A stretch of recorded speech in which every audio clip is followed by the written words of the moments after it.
কাকসা অঞ্চলের বিভিন্ন গ্রাম পরিদর্শন করলেন দুর্গাপুরের মহকুমা শাসক সুমন বিশ্বাস ও সঙ্গে ছিলেন উপপ্রধান বিশ্বরূপ চ্যাটার্জি।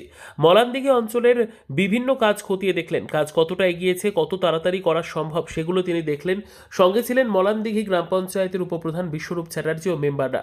আগামী দিনে উনি আবারও আসবেন এবং কাজ যাতে দ্রুত গতিতে শেষ হয় সেদিকে নজর রাখবেন বলে আশ্বাস দিয়ে যান। আমাদের অফিসে আমাদের দুর্গাপুর মহকুমা শাসক মাননীয় সুমন বিশ্বাস মহাশয় এবং কাকসার যুগ্ম উন্নয়ন আধিকারিক শ্রী শুভেন্দু গাঙ্গুলি মহাশয় আজকে এসেছিলেন। আজকে ওনারা যে আজকে এসেছিলেন ওটা আমাদের আজ সারপ্রাইজ ভিজিট ছিল।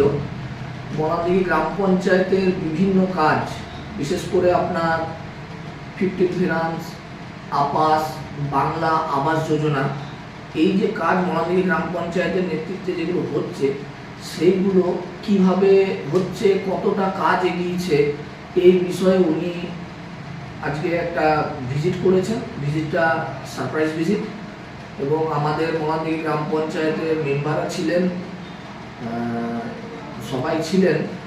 সে থেকে উনি মলানদিঘি গ্রাম পঞ্চায়েতের বিভিন্ন জায়গা উনি পরিদর্শন করেন এবং কাজ যে হয়েছে বা কাজ যেগুলো চলছে সেগুলো সরাসরি তিনি চাক্ষুষ পরিদর্শন করেন এবং পরিদর্শন করার পর উনি বলে গেলেন যে কাজ হয়েছে, তাতে উনি সন্তুষ্ট এবং আগামী দিনে যাতে মলানদিঘি গ্রাম পঞ্চায়েত কাজ আরও ভালো করে বা ভালোভাবে এগিয়ে যায় সেই বার্তা উনি আজকে দিলেন।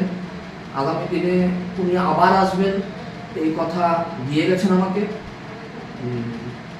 দেখা যাক এরপর উনি কবে আসেন এবং উনি বলেছেন উনি সচরাচর ভিজিটে আসবেন, কাজ পরিদর্শন করবেন, কাজ কতটা এগিয়ে নিয়ে যেতে পারছি সেটার উপর উনি জোর দিতে বলেছেন। এবং বিশেষ করে যেটা বললেন যে বাংলা আবাস যোজনা, যে রাজ্য সরকার যে বাংলার মুখ্যমন্ত্রী শ্রীমতী মমতা বন্দ্যোপাধ্যায় যে মানুষদেরকে যে বাংলা আবাস যোজনা যে টাকা দিচ্ছেন সেই কাজ কত দূরে এগিয়ে গেছে বা এগুলো সেইটা উনি একটু তদারকি করতে বলেছেন, যাতে আরও দ্রুততার সাথে সমস্ত ঘর যারা বেনিফিশিয়ারি আছে তাদের ঘর যাতে কমপ্লিট হয় সেই জন্য উনি একটু অ্যাক্টিভ থাকতে বলেছেন এবং আগামী দিনে যাতে রেজাল্ট বা ফলাফল খুব ভালো হয় বাংলা আবাসের ক্ষেত্রে বিশেষ করে সেই দিকটা জোর দিতে বলেছেন। বাড়িটা তো করতে হবে, বালি তো আনা আছে, ব্যাস তাহলে তো আছে, বাইরে দেখলাম ইটো তো আছে নাকি, উপরে লিংটন পড়ে আছে। ছেলেকে বলবে যে এসডিও স্যার এসেছিলেন, এসডিও স্যার এসেছিলেন, ঘরটা এবার তাড়াতাড়ি না করে স্যারদেরও সমস্যা হচ্ছে, উপর থেকে স্যার দিকেও চাপ দিচ্ছেন যে কারণে স্যার দিকে ছুটে আসতে হচ্ছে।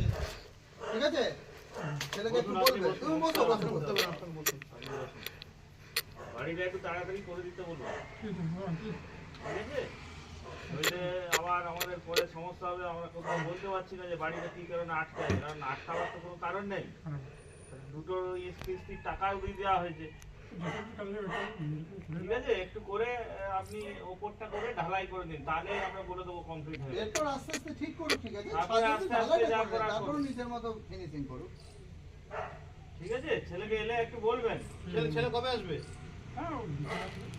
বলবেন যেন শুরু করে 15-20 দিনের মধ্যে যেন ছাদটা ঢালাই হয়, ঠিক আছে? আপনি বলবেন যে এসডিও সাহেব এসেছিলেন নিজে, এসডিও সাহেব, হ্যাঁ, আর আমরা পরের সপ্তাহে আবার আসবো, ঠিক আছে? পরের সপ্তাহে আবার আসবো।